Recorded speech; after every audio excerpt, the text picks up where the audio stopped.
everybody, and welcome to the show. We have got so much going on in our nation, don't we? And one of my new favorite guests actually is MPP Randy Hillier. And he's from Ontario, and he is holding up the fort for Canada. He is fighting, standing on guard like he is supposed to be. So welcome to the show, Mr. Hillier. Thanks for joining us again today. It's great to join with you once again today. I would like to play just a quick clip of you having a conversation in your job, standing on guard for Canada, and then get some feedback on that and talk about some things going on in Canada, specifically the UN, some things that Canadians are talking about. They're a little bit scared, so we want to hear from you. So let me just play this clip. Here's the RFP, and in the RFP it uses clear language to express that these camps can be used for a broad spectrum of people, not limited to travelers. Indeed, it doesn't even mention international travelers. It's just a broad latitude of people. And I'll send over the copy of the RFP after. So your government must be in negotiations and aware of these plans to potentially detain and isolate citizens and residents of our country and our province. So, Speaker, to the Premier, where will these camps be built? How many people will be detained? And for what reasons? For what reasons can people be kept in these isolation camps? And I'd like to have the Premier assure the people of Ontario. Member, take a seat.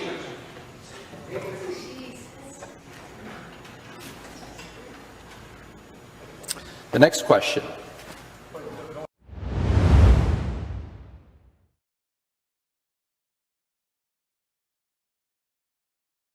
I've lost audio. Just a second. All right. Is that better? Okay. So there seems to be some concerns about these, well, some people call them concentration camps. And so we don't want to get all crazy, but there seems to be some concern, and you have raised it. And we do have a document that might be helpful that we could share on the screen so that everybody can see this one. So this says return bids to, well, if you go down, I have to do that, don't I? Because I'm sharing this. Let me just show you something. So this is a request for information regarding service providers for federal quarantine isolation sites for Government of Canada. So is that actually what you were referring to, Mr. Hillier? Yes. Recently, the federal government came out with this this document calling on expressions of interest to provide provision, isolation, quarantine facilities from coast to coast in every province and every territory. And it offers some ambiguous language in it and some broad latitude language in it. So I questioned the Premier this week on this because there hasn't been any pronouncement from the federal government about this program. There's been absolutely no discussion whatsoever about these. So my question was clearly, how many of these are intended to be created? Where are they going to be located? How many people will they house? And I attempted to get the answer and to assure the people of Ontario that what their purpose is. And well, as you saw in the clip, I was cut off short from my question, and the government just refused to even acknowledge the question. And I'm not sure, from what people don't see from that clip, there was certainly a lot of confusion in the government benches when I posed that question. And I don't even think they I'm not sure. But they either didn't understand what was the federal government was proposing, um, or they didn't want to talk about it. Right. There's one aspect of it that perhaps nobody knows what is going on.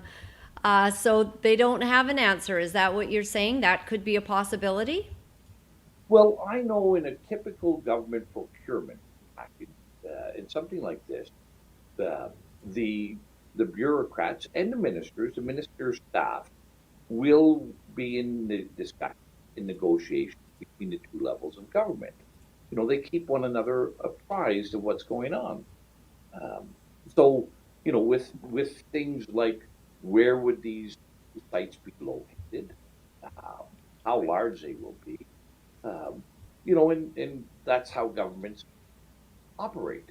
Uh, and so, certainly, if the federal government is proposing these, there has to be some knowledge in the provincial government. Um, but so I was completely baffled at the government's response to my question, uh, and I'm still not clear whether they know themselves what's going on or whatever. Yeah, and the group that I run with, that we're all following sort of what's happening. We have eyes wide open. I have somebody yesterday, Carl Fleury, who was on the show, that he says there are people that show up in cities in Montreal and stuff, and they have some weird uniforms on. There's a picture of them that we had on yesterday. If I could show you that. Do you have that there? I see that. Yeah. Oh, and I think my screen's now kind of locked up here. So what concerns us, I think, is that we're concerned about the UN, its involvement, and also there's this thing called strong cities. And I'll see if I can pull in an item with that.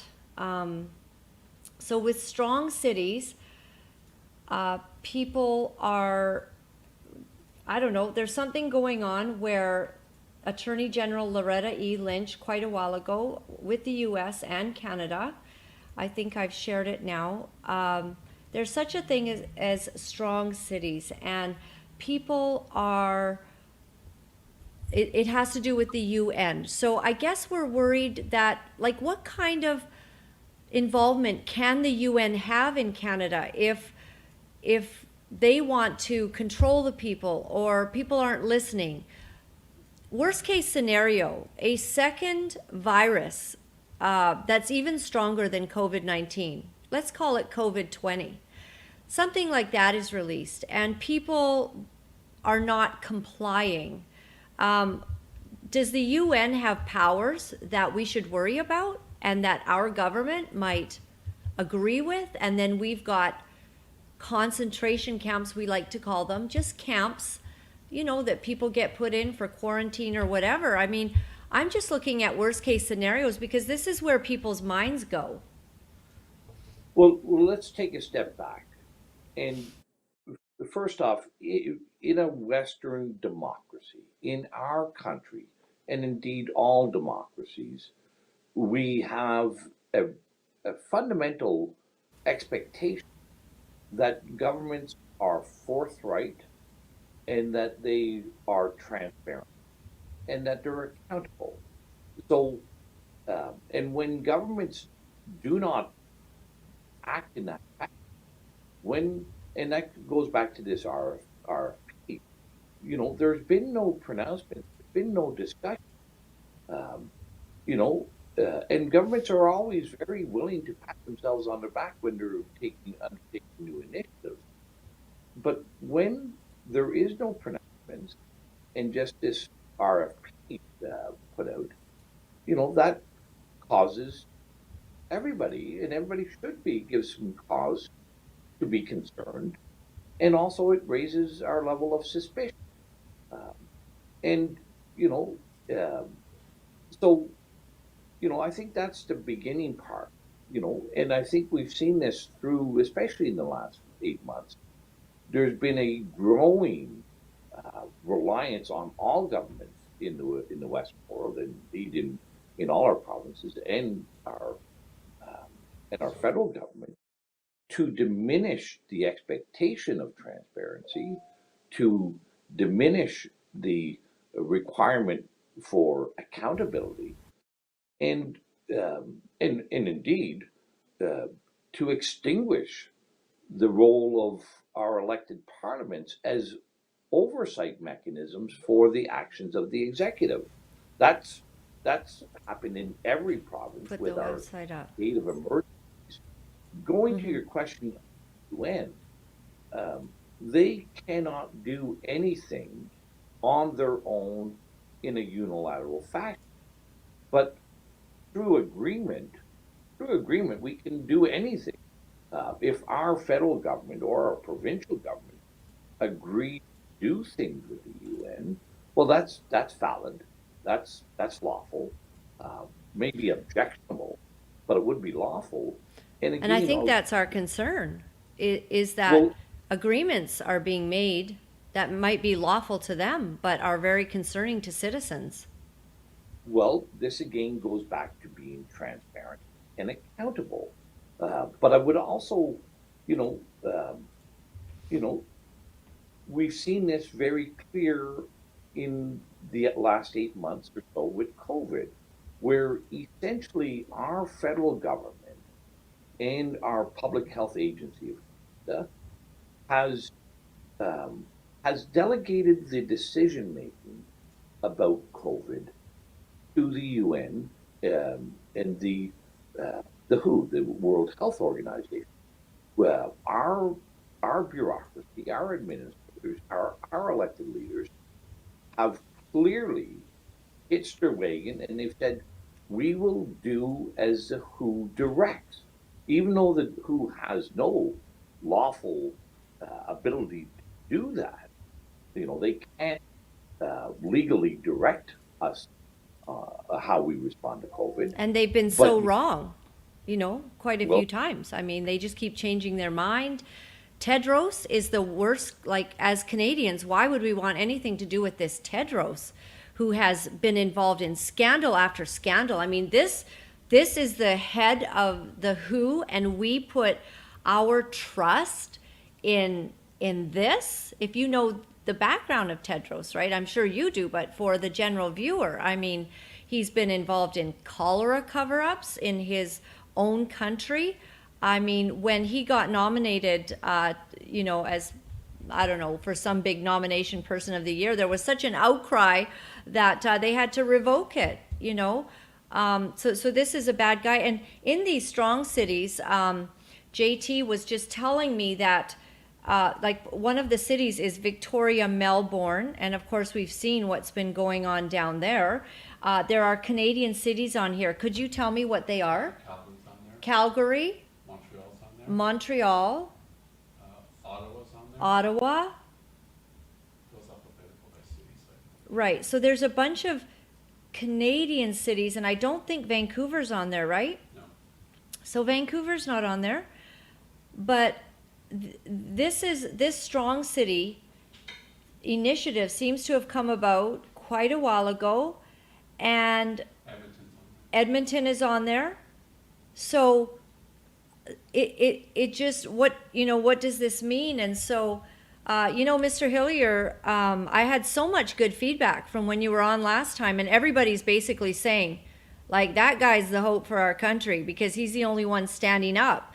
And to all of these other people who are, not speaking out for whatever reasons that people don't want to, I just thank you for your courage. But we do want to be assured that we're okay. But at the same time, we're very grateful that you're asking very tough questions. Shouldn't we know what these camps, internment camps, are? You see, there was a lady. It didn't make sense to me till this morning when a whole bunch of information comes my way. And there's a lady in BC, and she says they're building this weird thing. It's sort of, sometimes what you do when you have a property is you build a fence around it, a wire fence, and then you have the wire at the top going outward so no one can get in. She wrote to me though. She said, "I've never seen anything like it. It's actually the wires going in. So it looks like what you're trying to do is keep something in the wire, not out." And she said, "Isn't that weird?" And I'm like, "Yeah, I don't know, let me get another coffee and think about it." Well, I've been thinking about it now. And so, Well, I think, there's the old adage, the cost of freedom is ever vigilance. We, that is understood in a democracy. For a democracy to function and for it to be effective and prosperous, the population, the citizenry, have to be ever vigilant, and they have to be ever engaged in understanding and demanding that governments act in a forthright manner. Um, we haven't been seeing that, and we know if there isn't that vigilance, if there isn't that engagement, then things are going to go off the rails. Um, and we have to demand of these. I don't know what the federal government is planning with these isolation camps because I can't get any answers. Um, and that is cause for concern when and it should not be just that elected members can get answers. Everybody ought to be able to get answers. But we're being stymied on, and uh, that's an intolerable situation. It can't be allowed to stand. The prime minister ought to come up and stand up and say, "This is what they're for," right? And these are the safeguards we're going to put in place to make sure that they can't be used in an abusive fashion. That's really the key to this is there are no safeguards in that document that says this will only be for those people who are infected with COVID and and uh, and need to be isolated. It doesn't say that. It says it can be used for other related matters. That's I that's mean, concerning. in a world where, the mainstream media and their agenda is literally shutting down free speech, I mean, to try to get some of the amazing doctors' videos as soon as they go up, we're downloading them because within a day or so, good information is being shut down. I tried to post something on Facebook right away. It said no, it wouldn't even post that article that I was sharing. It was good information. It's from experts. So something is going on, Mr. Hillier, and I just thank you that you are on it.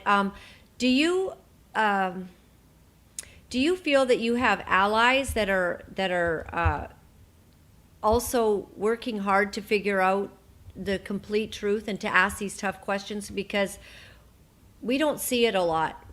We feel, I think the general population, we feel that government is hiding things and does not have our back, and we're worried about that. And that's a very bad feeling. Well, I'll say this, and I appreciate that, and I believe there's absolute merit to those statements. Um, you know, our system of the Westminster parliamentary system requires an opposition party to the government, to the executive. That is its one of its foundational prerequisites for it to function. And we've seen through our provincial parliaments, through the federal parliament, that there is no opposition. There really has been no opposition to anything that any of the um, executives have proposed. There's been, and that's how we maintain accountability. That's how we maintain transparency is by asking questions in the public forum. Um, and the other part of that, Laurelyn, is there's a fundamental responsibility of the mainstream media to report on the undertakings in Parliament, and they have just abjectly uh, uh, failed in that undertaking. There has not been any reporting of any of the questions in the Ontario Parliament. Uh, all the all the press gallery flocked to the daily teleconferences with the premier, but they're not interested. And I would even go so far as there's active suppression and denying of information in the mainstream media for anything that is dissenting or alternative to the government narrative and dogma that is being proposed. Uh, you know, our system can't work without a healthy, vibrant, robust, uh, and unbiased um, media to oversee what's going on in our parliament. Um, and these are dangerous paths we're taking when the media, in essence, become a de facto appendage of the governing party.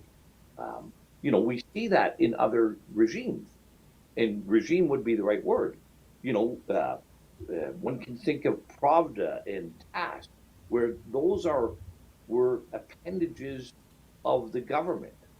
Um, we can't have a functional Western democracy uh, under the um, as we've seen happening in the last 8 months. Just, and we all need, although I wish there was some more elected support, I know there is significant and ever growing support in the population for the things that I'm seeing, the things that other people are saying, and that these measures that we've undertaken are disproportionate, they're unreasonable, and they're leading us to a bad location. And we better get off this track quick. Absolutely. And when we don't have that system that helps the Westminster, way of doing government to operate, then it leads us to what is the answer, because this is not working. And I think that's why there's movements. I'm sure you've heard of them, movements of people across the nation wanting to literally, just stop supporting the government in the manner in which we have.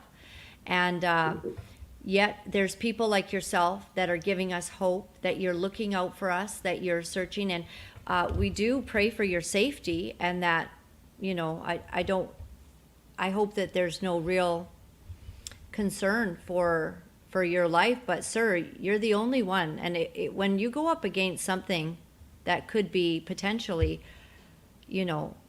have paths and have answers that we don't know and they won't give us, but there are answers. And if they're not talking about it, it's alarming who's involved, what kind of money is behind it, who's made deals with who.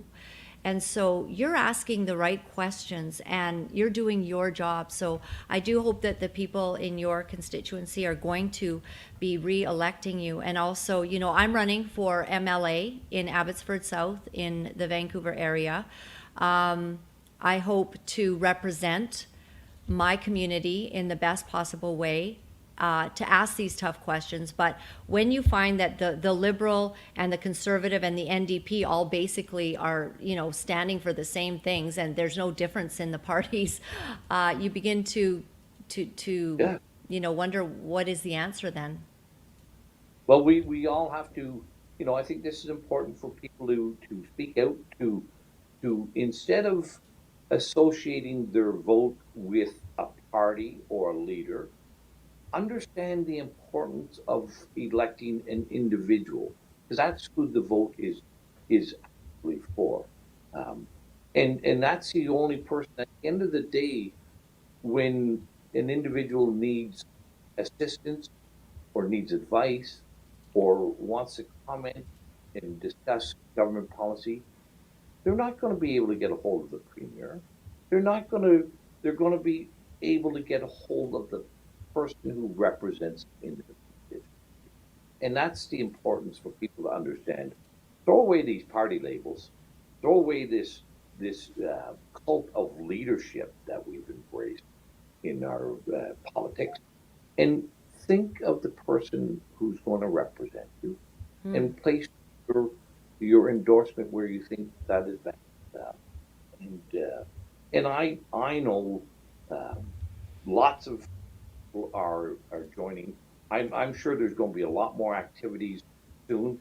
Uh, what we've seen happen in Quebec, great outrageous restrictions being placed on in Quebec, new and greater restrictions being placed here in Ontario as well, um, and that horrendous abuse. There's another example of abuse when there isn't accountability, when people are not engaged. You know, I shared a story on Facebook this week about a young 32-year-old woman who was at an isolated farm in quarantine, and she was just terrorized. Um, you know, she heard banging at her door at 1:30 in the morning. She saw flashlights and headlights, but and she was terrified that there was a home invasion. Um, and it ended up that it was the OPP, the Ontario Provincial Police, doing a quarantine check at 1:30 a.m. On somebody who they knew was a young woman who had just returned from overseas. Um, this is not, you know, we have to understand our institutions and our authorities are there, you know, to serve and protect law-abiding citizens of our country, not to put them in fear, not to terrorize them. Um, you know, these are we have to stop this sort of irrational hysteria that our governments have embraced during the last 8 months. I saw that story, and thank you for reporting on it. You know, a woman. I think you literally quoted the hour and the minute, 1:24 a.m. That she, you know, the police are banging on the door. She doesn't even know who it is, and she calls her dad. They call the police, only to find out it's the police at the door, checking on her for being in quarantine. Are you kidding me? You know. Yeah. Unbelievable. Sir, thank you for taking this time. I do hope that you'll make this show a friend of yours as you have become a friend of ours, and that you will continue to inform the people and inform the government that we're paying attention. We want answers. We want real answers. And you are, I wish you were my MPP, sir. I would have trust in you. You Well, particularly, and I thank you for that. I think that your constituents and the people of Canada are feeling that. Your name is beginning to be said far and wide. I opened my email today. I have a letter saying, you know, can you get in touch with, thank you for having Mr. Hillier on the show. Can you put him on again? And so your fame and your words are growing, and I know that you take that seriously, and that you are actually a very humble man, but we appreciate what you're doing. So thanks for spending this time with us. it's always a pleasure, and I look forward to chatting again another day. Good. Thanks everybody for joining me. I'm going to sign off very quickly now because I've got some mega work that I have to do. Fear is the Virus. Be sure to check out our website, laurelyn.tv. We've got lots of stuff there for you. You know that we do think that fear is the virus, and it certainly is coming true that that virus is infecting the entire globe. Everyone is so afraid of a virus that is 99.76% recovery rate. So what I have to say to you is that the Lord of the heavens holds the whole world in the palm of his hand. He's got the whole world in his hands. And when we're in his hands, we're safe. We are, no matter what is going on, no matter what storm is raging all around us. Remember that Jesus was asleep in the bottom of the boat while a vicious storm was tossing that boat to and fro. Right now we're in the middle of a storm. And maybe it's going to get worse before it gets better. I don't know. But I do know that we're safe. We're safe. We're safe in his hands. All is as it should be. So Enjoy the ride. Don't be alarmed. Trust God. Say your prayers. Make sure you're right, because we need to be right at this time. None of us is guaranteed tomorrow. Not one of us. So make sure you know where your eternity lies. Thanks for joining me today. We'll see you next time. You know, it's not easy to deliver the truth of what our sick world is doing, but for some of us, we feel that we have no choice. Because if we are silent about these abominable things, then we are letting evil go unchecked, and we cannot do that. For those of you wonderful people who are writing me and are sharing your encouragement, I am deeply grateful. Thank you for all the letters that you've been sending. Thank you for the donations and the support. I found out that in order to speak the truth, you have to become very, very strong. If you would go to my website at www.lauralyn.tv, you'll find all of the ways that you can contact me. Remember, my friends, all is well. All is well. Thanks for joining me.